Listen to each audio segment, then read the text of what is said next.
Cuando lejos yo me voy y alejado de Dios estoy y lo he gastado todo. Cuando ayuda quiero encontrar y mi corazón llenar, de tu casa yo me acuerdo. Me levantaré, iré. Es la 1 de la tarde con 36 minutos y tenemos 36 grados en la temperatura actual. Estamos transmitiendo completamente en vivo desde la bella ciudad de Monterrey, directamente desde la cabina del Grupo Radio Alegría en la estación 1140 AM. Les damos la bienvenida a este su programa favorito, A Solas con Jesús Radio. Estamos muy contentos de contar con su presencia. Les saluda Jesse Orozco. Hoy llegamos hasta usted en este nuevo horario de 1:30 a 2 de la tarde, donde hablaremos temas muy importantes e interesantes. Quédese con nosotros. Nos encantaría saber desde qué lugar del mundo nos sintonizan. Su voz es importante para nosotros. ¿Qué le gustaría compartir? Escríbenos y conecta con nosotros en la página oficial de Facebook, A Solas con Jesús Radio 1140 AM. Comenzamos. El tema de hoy: ¿qué debo creer para ser salvo? Muchos desean tener una fe fuerte, pero no invierten tiempo en escudriñar o escuchar las escrituras. Este bosquejo nos llevará a reflexionar sobre qué es lo que una persona debe creer para ser salvo. En Juan 5:24 está escrito: de cierto os digo, el que oye mi palabra y cree al que me envió tiene vida eterna y no vendrá a condenación, mas ha pasado de muerte a vida. Luego en Juan 1:12 leemos: mas a todos los que le recibieron, a los que creen en su nombre, les dio potestad de ser hechos hijos de Dios. Es bien importante comprender que este texto nos explica que creer nos abre la posibilidad de llegar a ser hijos de Dios, ya que solo creer no nos da la salvación. Este es el segundo paso del plan de Dios para la salvación. Cualquier pregunta que usted pueda tener, les recordamos que pueden enviarnos un inbox a nuestra página de Facebook A Solas con Jesús Radio 1140 AM. Con esto en mente, vamos a nuestra lección del día de hoy, donde no usaremos ideas o razonamientos personales, sino que leeremos uno a uno los pasajes bíblicos que hablan sobre qué debo creer para ser salvo. Vamos a empezar. Número 1. Para ser salvo debemos creer que la Biblia es la palabra de Dios revelada a la humanidad. La fe necesita una fuente confiable. En la transmisión del sábado anterior, hablamos del primer paso de la salvación, que es el oír la palabra, y establecimos: la fe cristiana no es un sentimiento ni una emoción pasajera, sino una confianza basada en la verdad. La Biblia nos enseña que la fe es por el oír y el oír por la palabra de Dios. Romanos 10:17. Esto significa que no puede desarrollarse en ausencia de la Escritura. Así que ahora veremos cómo es que la Biblia fue inspirada por Dios y por tanto es nuestra única guía.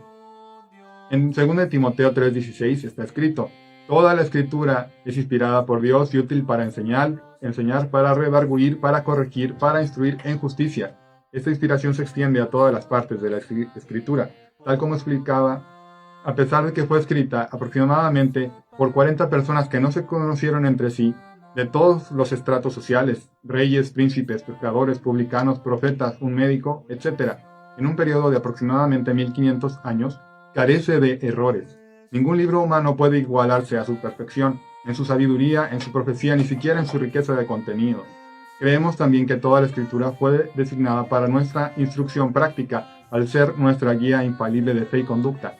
La Biblia es la última autoridad inequívoca y todo su contenido es verdad.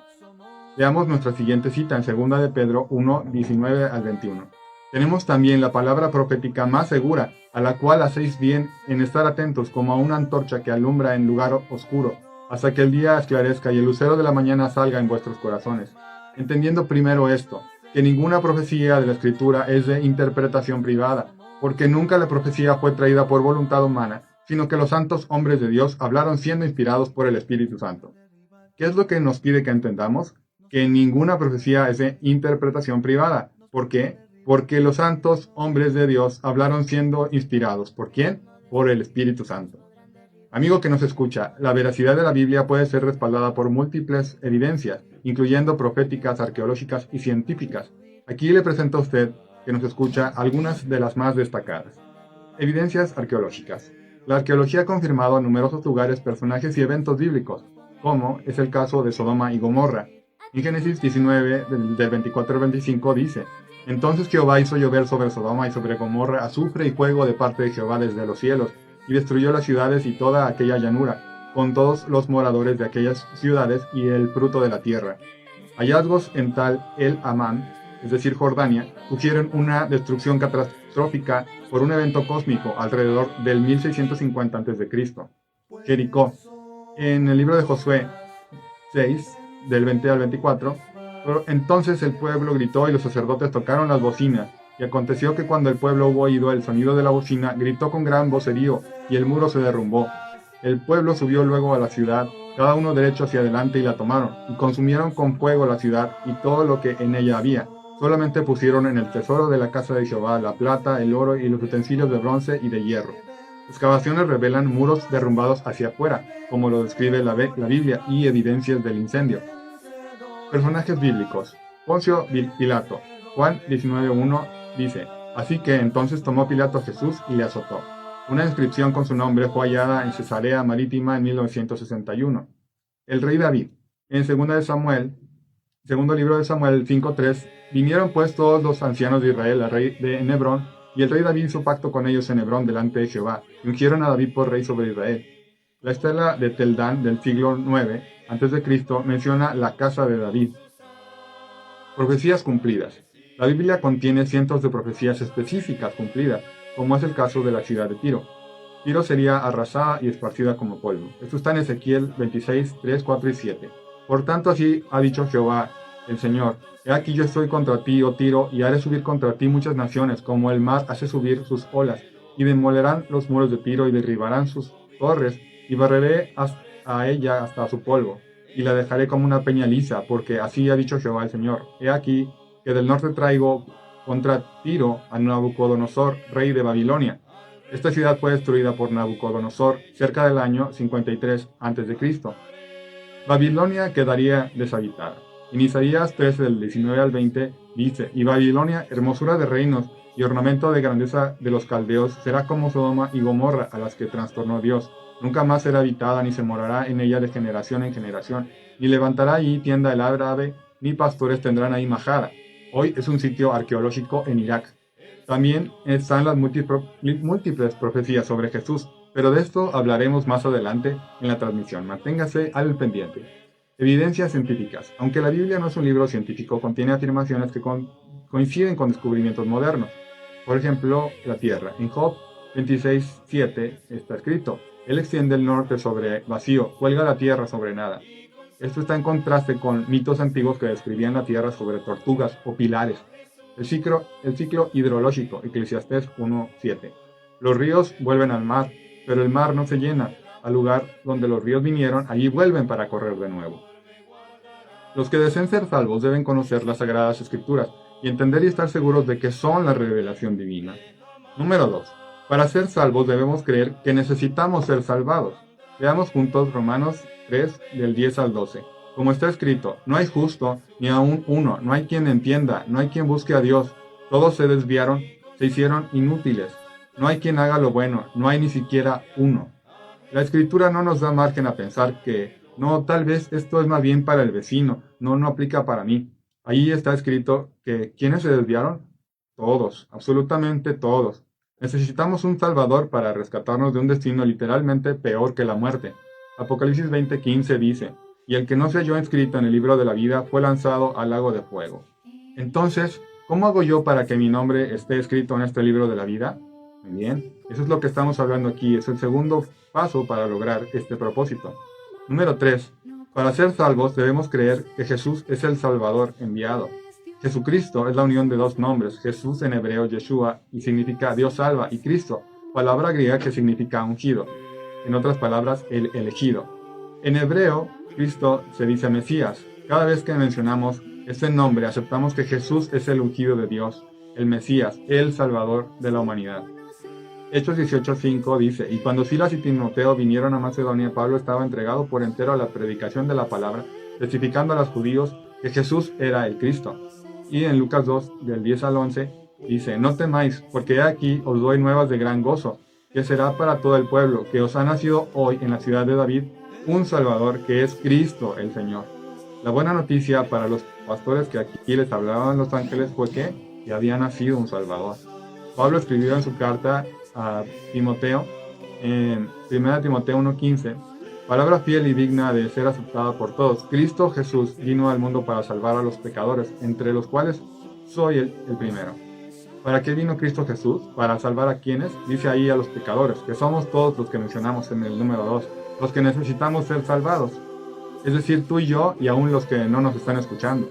Así que nos puede ayudar a compartir e invitar a escuchar esta transmisión a su familia y amigos, para que más personas puedan recibir la bendición de este mensaje. El apóstol Juan dijo, y nosotros hemos visto y testificamos que el Padre ha enviado al Hijo, el Salvador del mundo, en 1 Juan 4:14.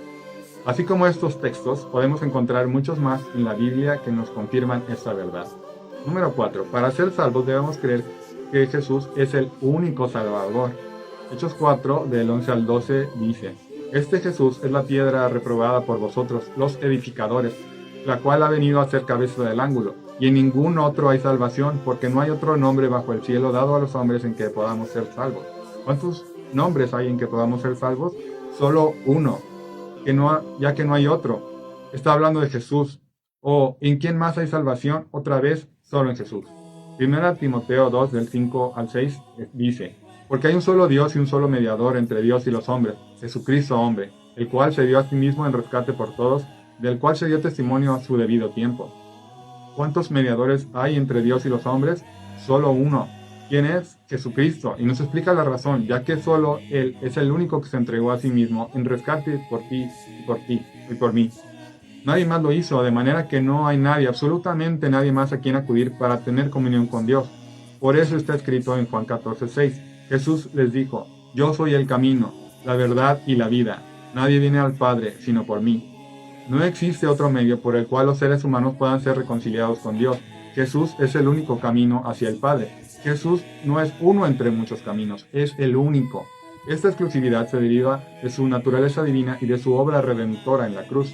Y tenemos que entender esto muy bien, ya que Dios es celoso, como está escrito en Éxodo 20, del 4 al 5. No te harás imagen ni ninguna semejanza de lo que está arriba en el cielo, ni abajo en la tierra, ni en las aguas debajo de la tierra. No te inclinarás a ellas, ni las honrarás, porque yo soy Jehová tu Dios fuerte, celoso. Número 5. Para ser salvos debemos creer en el Evangelio. La palabra Evangelio proviene del griego Evangelion, que significa literalmente buenas nuevas. Pero ¿a cuáles buenas noticias se refiere? Bien, para saber vamos a leer lo que está escrito en 1 Corintios 15 del 1 al 4. Además os declaro, hermanos, el Evangelio que os he predicado, el cual también recibisteis, en el cual perseveráis, por el cual asimismo, si retenéis la palabra que os he predicado, sois salvos, si no creísteis en vano. Primeramente os he enseñado lo que asimismo recibí, que Cristo murió por nuestros pecados, conforme a las Escrituras, que fue sepultado y que resucitó al tercer día, conforme a las Escrituras. Por estos textos podemos entender que el Evangelio es el mensaje sobre la muerte, sepultura y resurrección de Cristo como base de la salvación. El apóstol Pablo en este texto menciona que esto ocurrió conforme a las Escrituras. ¿Y a cuáles Escrituras se refiere? A las profecías descritas en el Antiguo Testamento. Aquí mencionaremos solo algunos de los cientos de profecías específicas cumplidas sobre Jesús que la Biblia contiene. Primero acompáñenme a leer las porciones de la Escritura que profetizan sobre la muerte, sepultura y resurrección de nuestro Señor Jesucristo, y luego veremos dónde la Biblia registra cuando se cumplen estas profecías. En Isaías 53, del 5 al 12 vamos a leer. Mas el herido fue por nuestras rebeliones, molido por nuestros pecados, el castigo de nuestra paz fue sobre él, y por su llaga fuimos nosotros curados.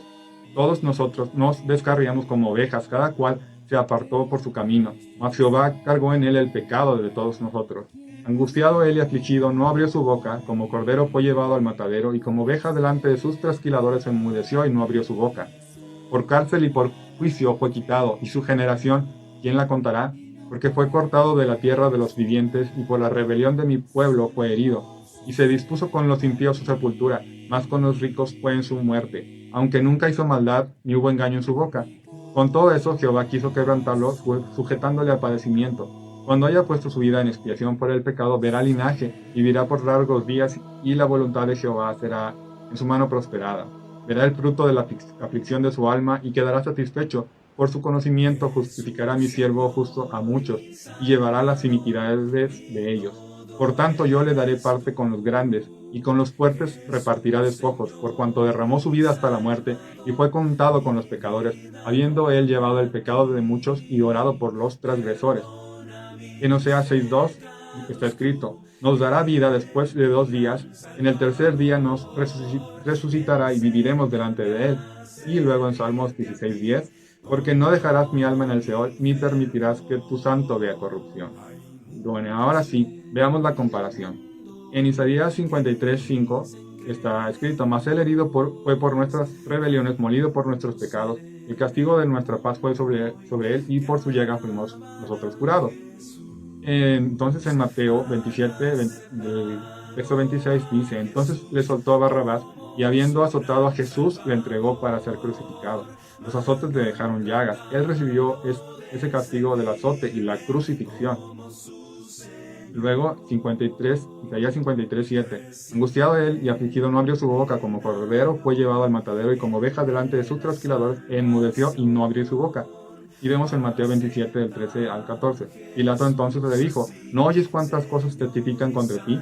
Pero Jesús no le respondió ni una palabra, de tal manera que el gobernador se maravillaba mucho. Como dice, enmudeció y no abrió su boca. Isaías 53:9. Y se dispuso con los impíos su sepultura, mas con los ricos fue en su muerte, aunque nunca hizo maldad ni hubo engaño en su boca. El cumplimiento en Mateo 27, del 57 al 60. Cuando llegó la noche, vino un hombre rico de Arimatea llamado José, que también había sido discípulo de Jesús. Este fue a Pilato y pidió el cuerpo de Jesús. Entonces Pilato mandó que se le diese el cuerpo, y tomando José el cuerpo, lo envolvió en una sábana limpia y lo puso en un sepulcro nuevo que había labrado en la peña, y después de hacer rodar una gran piedra a la entrada del sepulcro, se fue. Isaías nos dice cuán los ricos fue en su muerte, y en Mateo encontramos que fue ¿quién? Un hombre rico, José de Arimatea, y le puso en un sepulcro nuevo. En Oseas 6:2 nos dará vida después de 2 días, y en el tercer día nos resucitará y viviremos delante de él. Y Salmos 16:10, porque no dejarás mi alma en el Seol, ni permitirás que tu santo vea corrupción. Luego está escrito en Mateo 28:5 y 6. Mas el ángel, dirigiéndose a las mujeres, les dijo: dejad de temer vosotras, porque yo sé que buscáis a Jesús, el que fue crucificado. No está aquí, pues ha resucitado, como dijo. Venid y ved el lugar donde yacía el Señor. Antes de avanzar, debemos de reflexionar en un asunto. ¿Por qué tenía que morir? Tal vez usted se pregunte. En el principio vimos que existe una necesidad de salvación. Todos la tenemos. ¿Pero por qué de esta manera? En Mateo 16, del 26 al 27, dice: porque ¿qué aprovechará al hombre si ganare todo el mundo y perdiere su alma? ¿O qué recompensa dará el hombre por su alma? Porque el Hijo del Hombre vendrá en la gloria de su Padre con sus ángeles, y entonces pagará a cada uno conforme a sus obras. ¿Qué es lo que Dios podría aceptar como remisión en recompensa por su alma según sus obras? Bueno, vamos a leer entonces en Hebreos 9, del 13 al 15. Porque si la sangre de los toros y de los machos cabríos y las cenizas de la becerra rociadas a los inmundos santifican para la purificación de la carne, cuánto más la sangre de Cristo, el cual mediante el Espíritu Eterno se ofreció a sí mismo sin mancha a Dios, limpiará vuestras conciencias de obras muertas, para que sirváis al Dios vivo. Así que por esto es mediador de un nuevo pacto, para que, interviniendo muerte para la remisión de las transgresiones que había dejado bajo el primer pacto, los llamados reciban la promesa de herencia eterna. Y en Hebreos 12:24, a Jesús el mediador de un nuevo pacto, y la sangre rociada que habla mejor que la de Abel. Es decir, que Dios solo acepta a su Hijo como remisión. En el antiguo tiempo, a Moisés le fue dada la ley, donde era necesario ofrecer continuamente sacrificios de animales por los pecados del pueblo. Pero ahora ya estamos bajo un nuevo pacto, como acabamos de leer en el texto de Hebreos. Para entender mejor, debemos leer Hechos 7, del 16 al 27. Porque tal sumo sacerdote nos convenía, santo, inocente, sin mancha, apartado de los pecadores y hecho más sublime que los cielos, que no tiene necesidad cada día, como aquellos sumos sacerdotes, de ofrecer primero sacrificios por sus propios pecados y luego por los del pueblo, porque eso lo hizo una sola vez para siempre, ofreciéndose a sí mismo. De modo que ya no es necesario ofrecer sacrificios de animales, porque Cristo ahora es el Cordero que quita el pecado del mundo. Es importante entender y creer todas estas profecías para poder avanzar hacia nuestra salvación. Número 6. Para ser salvos debemos creer que Jesús es el Hijo de Dios. Y vamos a leer una serie de textos que nos explican y nos confirman que esto es verdad. Juan 3, del 14 al 18. Y como Moisés Como Moisés levantó la serpiente en el desierto, así es necesario que el Hijo del Hombre sea levantado, para que todo aquel que en él cree no se pierda, mas tenga vida eterna. De tal manera amó Dios al mundo que ha dado a su Hijo unigénito, para que todo aquel que en él cree no se pierda, sino que tenga vida eterna. Dios no envió a su Hijo al mundo para condenar al mundo, sino para que el mundo sea salvo por él. El que en él cree no es condenado, pero el que no cree ya ha sido condenado, porque no ha creído en el nombre de ¿quién? Del unigénito Hijo de Dios. Mateo 7, del 4 al 8. Entonces Pedro dijo a Jesús: Señor, bueno es para nosotros que estemos aquí. Si quieres, haremos aquí 3 enramadas, una para ti, otra para Moisés y otra para Elías. Mientras él aún hablaba, una nube de luz los cubrió y se oyó una voz desde la nube que decía: Este es mi Hijo amado, en quien tengo complacencia. A él oíd. Al oír esto, los discípulos se postraron sobre sus rostros y sintieron gran temor. Entonces Jesús se acercó y los tocó y les dijo: Levantaos, no temáis. Esta es la transfiguración, donde el Padre confiesa que Jesús es su Hijo. En Mateo 16, del 15 al 17, Él les preguntó: ¿Y vosotros quién decís que soy yo? Respondiendo Simón Pedro dijo: Tú eres el Cristo, el Hijo del Dios viviente. Entonces le respondió Jesús: Bienaventurado eres, Simón, hijo de Jonás, porque no te lo reveló carne ni sangre, sino mi Padre que está en los cielos. Veamos ahora Hechos 8, del 36 al 38. Que es la historia del eunuco. Y yendo por el camino, llegaron a cierta agua y dijo el eunuco: Aquí hay agua, ¿qué impide que yo sea bautizado? Felipe dijo: Si crees de todo corazón, bien puedes. Y respondiendo dijo: Creo que Jesucristo es el Hijo de Dios. Y mandó parar el carro y descendieron ambos al agua, Felipe y el eunuco, y le bautizó. Por último, en Juan 6, del 68 y 69, le respondió Simón Pedro: Señor, ¿a quién iremos? Tú tienes palabras de vida eterna, y nosotros hemos creído y conocemos que tú eres el Cristo, el Hijo del Dios viviente. Número 7. Para ser salvos debemos creer en la divinidad de Jesús. Fue aproximadamente 2000 años atrás cuando Jesús, hablando con los judíos, les dijo: Por esto os dije que moriréis en vuestros pecados, porque si no creéis que yo soy, en vuestros pecados moriréis. Solo leemos en Juan 8:24. ¿Qué es lo que Jesús estaba tratando de enseñar a los judíos en este verso? Yo soy es la declaración misma que Moisés recibió para decir quién lo enviaba a liberar al pueblo de Israel del faraón, es decir, el nombre de Dios. Con esto Jesús se está identificando como tal. Para tener una mayor claridad, en Filipenses 2, del 5 al 8, dice: Cristo Jesús, el cual, siendo en forma de Dios, no estimó el ser igual a Dios como cosa a que aferrarse, sino que se despojó a sí mismo, tomando forma de siervo, hecho semejante a los hombres, y estando en la condición de hombre, se humilló a sí mismo, haciéndose obediente hasta la muerte y muerte de cruz. Nuevamente leemos en Colosenses 2, del 8 al 10, más confirmación de su deidad. Mientras que mirad que nadie os engañe por medio de filosofías y huecas sutilezas, según las tradiciones de los hombres, conforme a los rudimentos del mundo, y no según Cristo, porque en él habita corporalmente toda la plenitud de la deidad, y vosotros estáis completos en él, que es la cabeza de todo principado y potestad. Haremos un pequeño paréntesis aquí, puesto que es imperativo que entendamos que la deidad es compartida por 3, Padre, Hijo y Espíritu Santo. Ellos comparten la misma esencia y naturaleza. Esto no quiere decir que el Padre es Jesús o que Jesús es el Espíritu Santo. La Biblia muestra 3 personas de la deidad. Mateo 28:19 dice: Por tanto, id y haced discípulos a todas las naciones, bautizándolos en el nombre del Padre, y del Hijo, y del Espíritu Santo. Tanto las señales como la vida de Jesús muestran al mundo entero que Jesús comparte la esencia divina y la misma naturaleza que el Padre. Esto va de la mano con el punto anterior. Al reconocer que Jesús es el Hijo de Dios, uno reconoce que es Dios por la unidad que tiene con el Padre.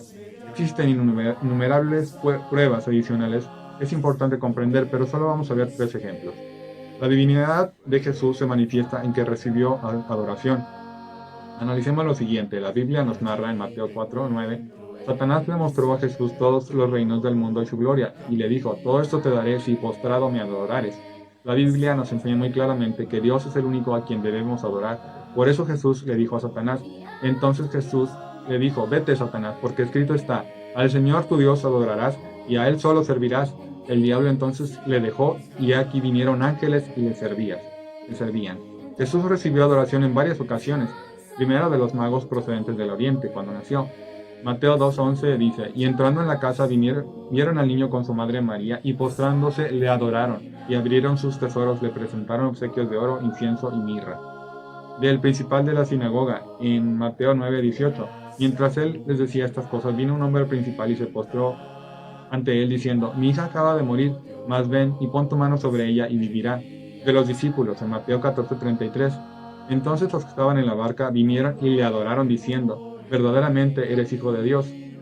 Los discípulos después de su resurrección también le adoraron. En Mateo 28:9 dice, he aquí Jesús le salió al encuentro diciendo, salve, y ellas acercándose abrazaron sus pies y le adoraron.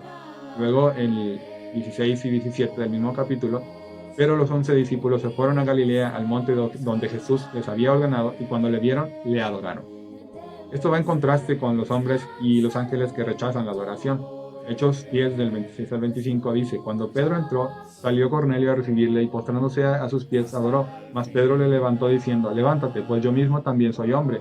El hombre no debe ser adorado. Luego en Apocalipsis 22 del 8 al 9 dice, yo Juan soy el que oyó y vio estas cosas, y después que las hubo oído y visto, me postré para adorar a los pies del ángel que me mostraba estas cosas. Pero él me dijo, mira, no lo hagas, porque yo soy consiervo tuyo, de tus hermanos los profetas y de los que guardan las palabras de este libro.